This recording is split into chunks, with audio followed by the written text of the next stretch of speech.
Hirap ka na bang humanap ng bilihan ng damit tuwing may okasyon? Magandang balita sa mga bata, matanda, may ngipin man o wala. Dahil dito sa lungsod ng Cabanatuan ay meron kaming natuklasan na bilihan ng damit na bagay sa inyong okasyon. At alam nyo ba na hindi lang basta-basta ang mga damit dito? Dahil karamihan dyan ay nagmumula pa sa ibang bansa. Kaya halika na kababayan, tapusin mo ang bidyong ito upang makita ang mga nagagandahang produkto ng ating kababayan. Handa na ang iyong isusuot sa iyong espesyal na pagdiriwang, lalong-lalo na sa mga chikiting. Kung palaisipan naman sa iyo ngayon ang presyo, huwag kang mag-alala dahil napakamura lang. Higit na mas mura kaysa sa mga damit na nakikita natin sa malalaking mall. At ang kagandahan, ang mga disenyo nito ay bihira nyo lang makikita. Kaya hindi ka mangangamba na may kapareho ang iyong damit.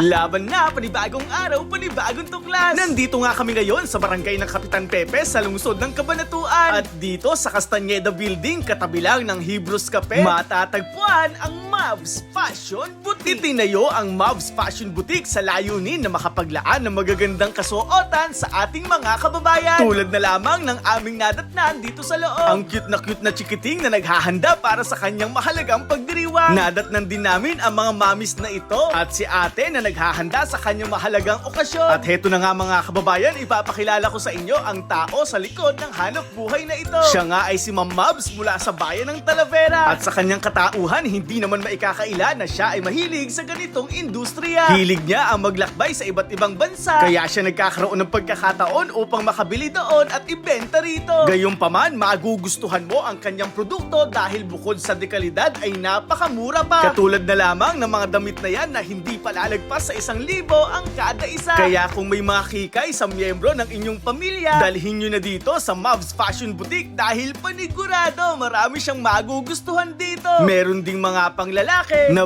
bagay rin sa kanyang okasyon tulad ng birthday ng binyag. Gusto rin kasi ni Ma'am Mavs na maging one-stop shop ang kanyang tindahan. Meron nga rin dito mga pang-office girls, mga pang-formal na talagang ano bang napakalakas ng dating. Kaya ano pa ang inyong hinihintay, ngayon pa lang mag-ayaan na kayo. Katulad kami, hindi na namin napigilan ang aming mga sarili. Bumili na kami para sa aming pamilya. Yung mga sisiw binila ng kanilang nanay, lola at kapatid. Habang ako naman, binilan ko ang aking pamangkin. At heto na nga, inihanda na ni Ma'am Mavs ang aming mga binili. Kay ganda pa ng packaging, lakas maka VIP. Maaari nyo rin bisitahin ang kanilang official page na nasa caption ngayon upang maging updated sa mga bagong dating na produkto. Ito po muli sa SK Philip, isang proud probinsyano at isang proud Novo Ecijano mula sa bayan ng Laur. Kasama ang mga sisiw, kami po ay patuloy na naghihikayat na suportahan at tangkilikin natin ang sariling atin. Maraming salamat sa pagsama. Hanggang sa muli, paalam, ingat, and God bless. Laban na!